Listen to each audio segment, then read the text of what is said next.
Welcome friends हमारे YouTube channel success the 91 में। Friends बहुत ही महत्वपूर्ण क्वेश्चन है जो कि आने वाली सभी परीक्षाओं के लिए वेरी वेरी इंपॉर्टेंट हैं।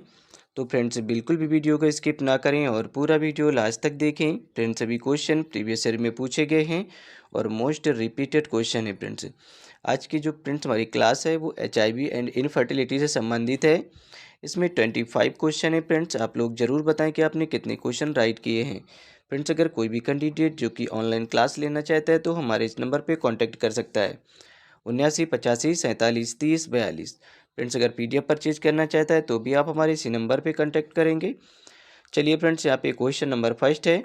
आप पढ़ें क्वेश्चन नंबर फर्स्ट को और आंसर दें कि HIV का मुख्य रूप से कौन सा प्रकार संक्रमण के लिए जिम्मेदार होता है। बताएं फ्रेंड्स, बहुत ही सिंपल क्वेश्चन है, सभी रिपीटेड हैं, कई बार आए हुए क्वेश्चन है। तो जितना हो सके आप लोग ज़्यादा से ज़्यादा कमेंट बॉक्स में आंसर दें। HIV का मुख्य रूप से कौन सा प्रकार संक्रमण के लिए जिम्मेदार है। Which type of HIV is primarily responsible for infection. Guess करें फ्रेंड्स क्या होगा इसका राइट आंसर। तो देखिए फ्रेंड्स यहाँ पे ऑप्शन ए आपका राइट होगा, HIV फर्स्ट। ठीक है, ऑप्शन ए यहाँ पे आपका राइट है, HIV first. HIV first virus सबसे अधिक संक्रामक और घातक होता है तथा विश्व भर में एड्स का प्रमुख कारण है। चलिए क्वेश्चन नंबर 2 है फ्रेंड्स, पढ़ें क्वेश्चन नंबर 2 को और आंसर दें। बताएं क्या होगा इसका राइट आंसर। क्वेश्चन को आप पढ़ लें फिर आंसर दें। HIV संक्रमण का कौन सा चरण CD4 टी सेल की संख्या में गंभीर गिरावट को दर्शाता है। क्वेश्चन को आप पढ़ लें friends. Which stage of HIV infection indicates a severe decline in CD4 T cell count. Guess करें फ्रेंड्स क्या होगा इसका राइट आंसर। तो देखिए यहाँ पे फ्रेंड्स सी नंबर राइट होगा, एड्स स्टेज। ऑप्शन सी यहाँ पे आपका राइट होगा। एक्सप्लेनेशन को आप देख लें कि एड्स तब होता है जब CD4 सेल जो CD4 टी सेल की संख्या 200 सेल प्रति मिमी क्यूब से कम हो जाती है। ठीक है, जिससे रोगी गंभीर संक्रमणों के प्रति संवेदनशील हो जाता है। चलिए फ्रेंड्स अगला क्वेश्चन है, क्वेश्चन नंबर 3 है। आप पढ़े क्वेश्चन नंबर 3 को और आंसर दें। बताएं क्या होगा इसका राइट आंसर, क्योंकि सभी पूछे गए रिपीटेड क्वेश्चन है। ज़्यादा से ज़्यादा आप लोग कमेंट बॉक्स में आंसर दें। कौन सा परीक्षण HIV संक्रमण की पुष्टि के लिए गोल्ड स्टैंडर्ड माना जाता है। बताएं friends. Which test is considered the gold standard for confirming HIV infection. कौन सा परीक्षण HIV संक्रमण की पुष्टि के लिए गोल्ड स्टैंडर्ड माना जाता है फ्रेंड्स। तो यहाँ पे बी नंबर आपका फ्रेंड्स राइट होगा, वेस्टर्न ब्लड टेस्ट। ठीक है, Western blood test gold standard माना जाता है फ्रेंड्स HIV के जांच के लिए। ठीक है, HIV संक्रमण की पुष्टि के लिए। चलिए यहाँ पे आप देख लें कि एलिसा प्रारंभिक स्क्रीनिंग के लिए उपयोग किया जाता है। जो एलिसा है ये प्रारंभिक स्क्रीनिंग के लिए उपयोग किया जाता है, लेकिन पुष्टि के लिए वेस्टर्न ब्लड टेस्ट आवश्यक होता है फ्रेंड्स। चलिए फ्रेंड्स क्वेश्चन नंबर 4 पढ़ें क्वेश्चन नंबर 4 को और आंसर दें। बताएं क्या होगा इसका राइट आंसर। HIV का सबसे सामान्य संचरण मार्ग क्या है। What is the most common route of HIV transmission. HIV का सबसे सामान्य संचरण मार्ग कौन सा है। देखिए कई बार आपने पढ़ा होगा, ये सिंपल क्वेश्चन है, सभी रिपीटेड हैं। जितना हो सके आप लोग कमेंट बॉक्स में आंसर दें। तो देखिए फ्रेंड्स क्या होगा, अनप्रोटेक्टेड सेक्सुअल कॉन्टैक्ट। ठीक है, असुरक्षित यौन संपर्क। बी नंबर यहाँ पे आपका राइट होगा, अनप्रोटेक्टेड सेक्सुअल कॉन्टैक्ट। ठीक है, बी नंबर यहाँ पे राइट है। अब यहाँ पे आप एक्सप्लेन को देख लें फ्रेंड्स अच्छे से। HIV मुख्य रूप से असुरक्षित यौन संपर्क से फैलता है, खासकर यदि किसी भी पक्ष को पहले से संक्रमण हो।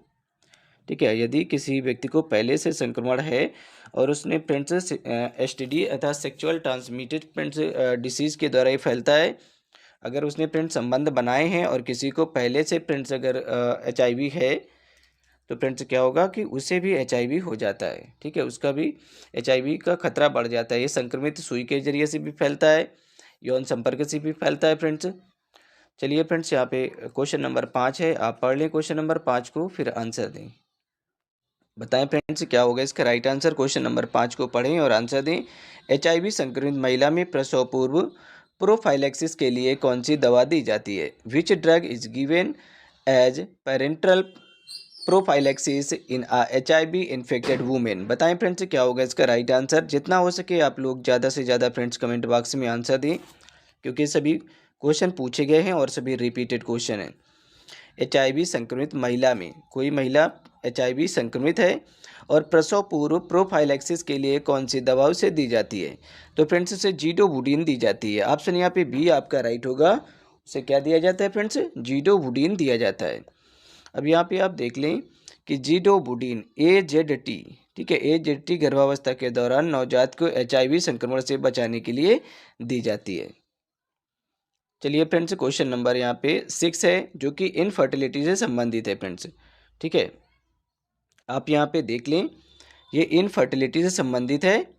अच्छे से पढ़ लें कि महिला में इनफर्टिलिटी मतलब कि बांझपन का सबसे आम कारण क्या होता है फ्रेंड्स। बांझपन का जो बांझपन है सबसे उसका आम कारण क्या होता है, आप अच्छे से पढ़ लें फिर आंसर दें। What is the most common cause of infertility in females? Infertility पता है फ्रेंड्स क्या है? सबसे आम कारण पूछा गया है। महिला में इनफर्टिलिटी अर्थात बांझपन का सबसे आम कारण क्या है? ज़्यादा से ज़्यादा आप लोग कमेंट बॉक्स में आंसर दें। What is the most common cause of infertility in females? कई बार पूछा गया क्वेश्चन है, रिपीटेड है, तो फ्रेंड्स यहाँ पे क्या होगा? PCOS, ठीक है, पॉलीसिस्टिक ओवेरियन सिंड्रोम। क्या होता है? Polycystic ovarian syndrome. ये फ्रेंड्स आपके ओवेरी में क्या हो जाता है कि गांठें हो जाती हैं, जिसकी वजह से प्रेगनेंसी कंसीव नहीं हो पाती है। ठीक है, बांझपन का ये सबसे आम कारण है। सबसे ज़्यादा आपने देखा होगा कि बहुत ज़्यादा महिलाओं में ज़्यादातर फ्रेंड्स PCOD हो जाती है। ठीक है, पॉलीसिस्टिक ओवेरियन डिसीज या पॉलीसिस्टिक ओवेरियन सिंड्रोम, ठीक है, PCOS। अगर PCOS का फ्रेंड्स पूरा नाम भी पूछ लिया जाता है कि PCOS का पूरा नाम क्या होता है, तो क्या होता है? पॉलीसिस्टिक ओवेरियन सिंड्रोम होता है। अगर यहाँ पे PCOD दिया होगा तो वहाँ पे क्या हो जाएगा फ्रेंड्स? डिसीज हो जाएगा, पॉलीसिस्टिक ओवेरियन डिसीज हो जाएगा। ठीक है, अगर डी होगा तो डिसीज हो जाएगा। फ्रेंड्स ये बहुत ज़्यादा आम हो गई है। ठीक है, क्योंकि ये सभी को अगर हार्मोन्स इम्बैलेंस होते हैं तब भी फ्रेंड्स ये पॉलीसिस्ट हो जाती हैं। ठीक है, ओवेरियन जो गांठ होती है छोटी छोटी फ्रेंड्स, एक पानी के बुलबुले होते हैं। ठीक है, अगर जब ज़्यादा बड़े हो जाते हैं तो फिर दर्द होने लगता है, दिक्कत देने लगते हैं। ठीक है, जिनकी वजह से फ्रेंड्स ऑपरेशन भी कराना पड़ता है, सीजर की ज़रूरत पड़ जाती है, नौबत आ जाती है। और ये फ्रेंड्स सभी को होते हैं।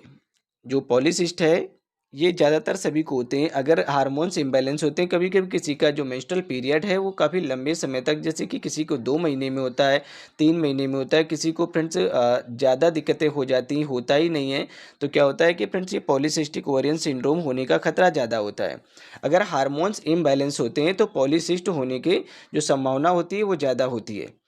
ठीक है, तो चलिए फ्रेंड्स यहाँ पे हम देखते हैं कि PCOS हार्मोनल असंतुलन का प्रमुख कारण है। ठीक है, हार्मोन्स आपके इम्बैलेंस हो जाते हैं जिसकी वजह से फ्रेंड्स आपको PCOS हो जाते हैं।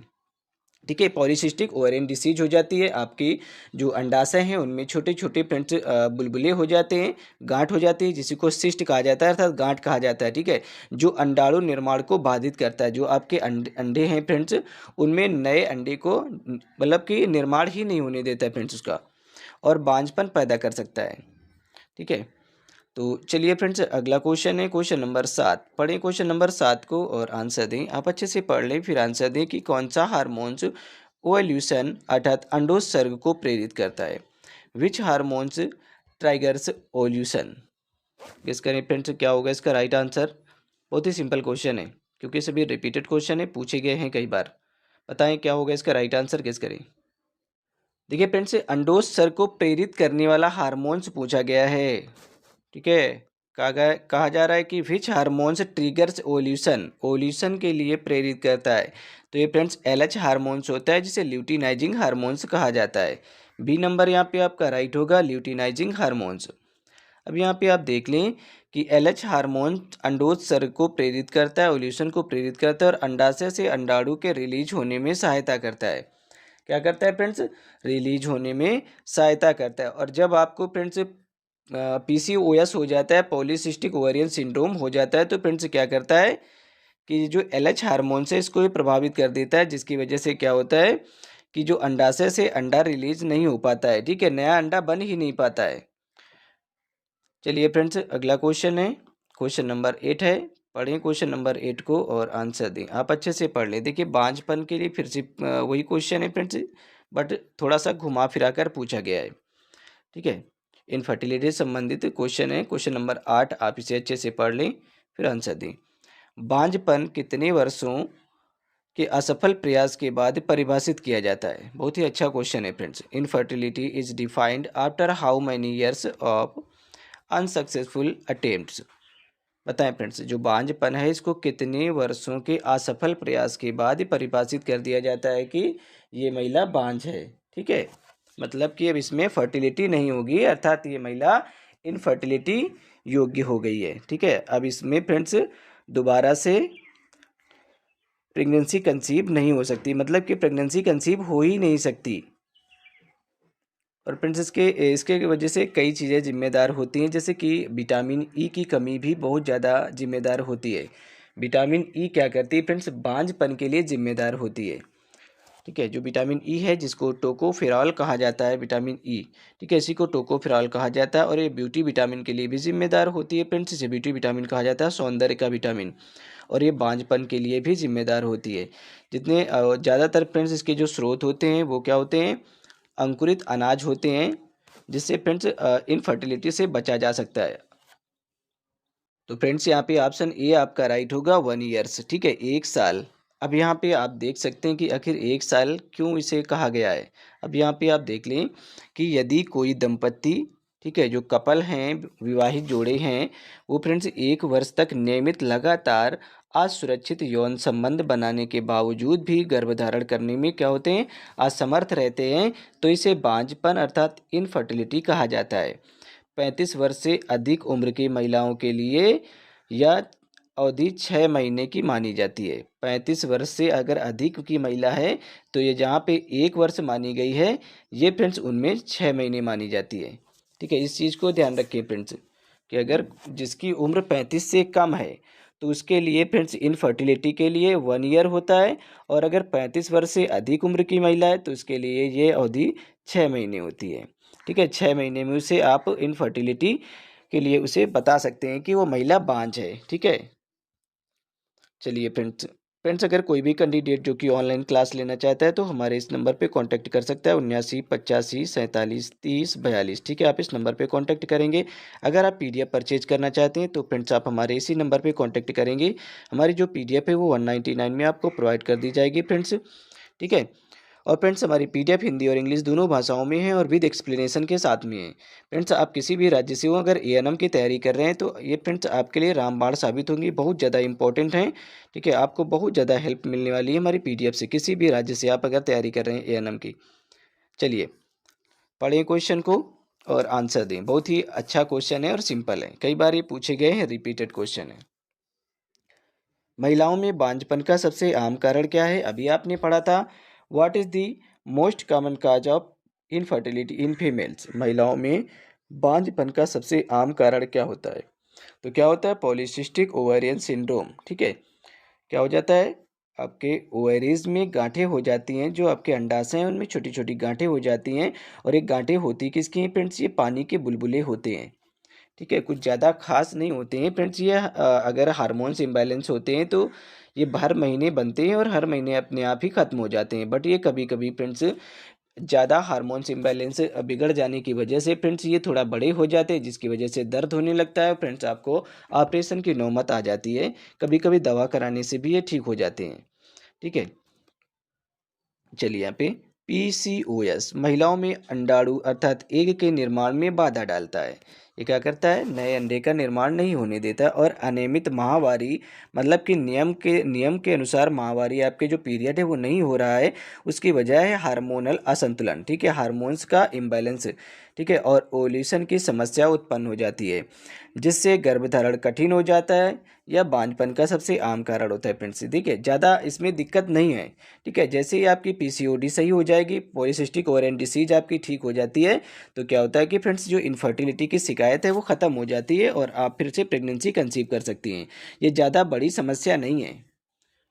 ठीक है फ्रेंड्स, जिसे आप समझ रहे हैं कि बांझपन हो जाता है पीसीओएस के कारण या पीसीओडी के कारण, तो ऐसा कोई दिक्कत नहीं है। अगर फ्रेंड्स आप इसका समय से ट्रीटमेंट कराते हैं, इलाज कराते हैं, तो ये ठीक हो जाती है।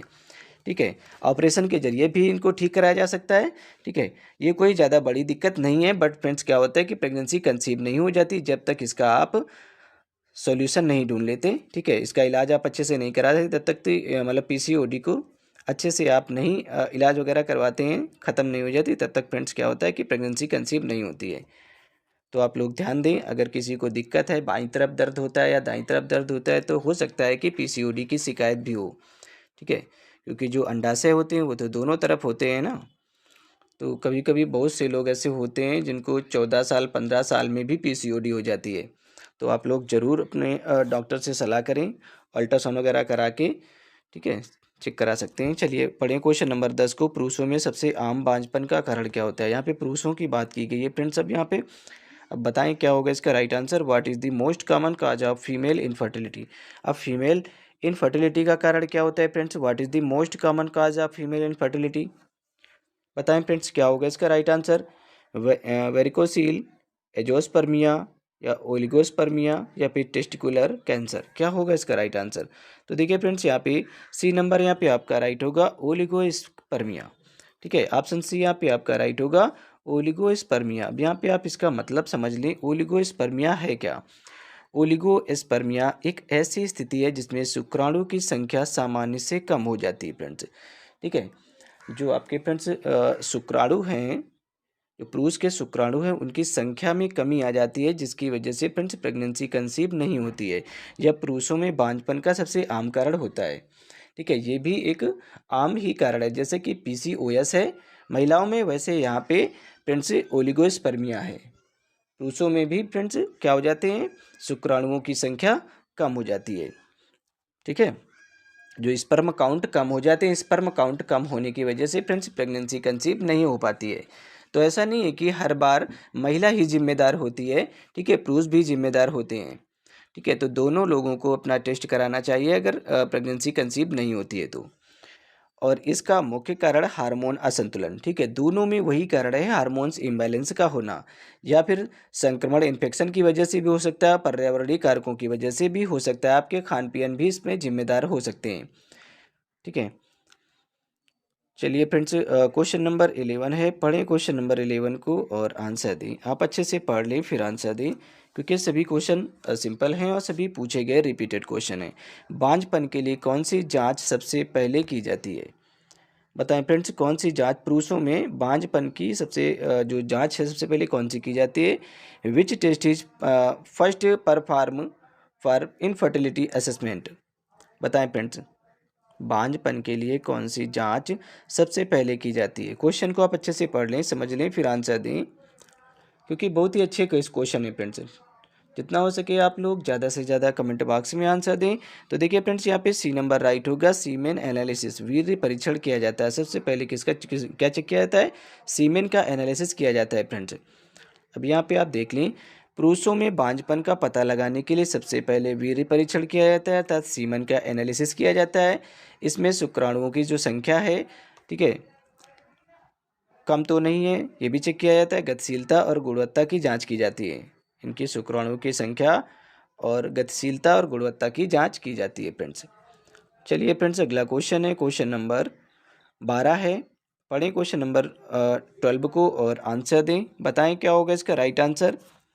ज़्यादा से ज़्यादा फ्रेंड्स आप लोग कमेंट बॉक्स में आंसर दें जितना हो सके। ठीक है, देखिए फ्रेंड्स, जितना आप लोग बेहतर यही रहेगा कि आप लोग फ्रेंड्स लिख कर किसी चीज़ को याद करें। अगर आप कमेंट बॉक्स में आंसर देते हैं, देखिए क्या होता है फ्रेंड्स कि अगर आप कोई भी चीज़ का रिवीजन करते हैं, अगर लिख कर रिवीजन करते हैं, तो वो चीज़ आपको लंबे समय तक याद रहती है। अगर फ्रेंड्स एक बार कोई चीज़ देखते हैं, कोई भी प्रश्न को एक बार देखते हैं, तो 25% ही आपको कंप्लीट हो पाता है।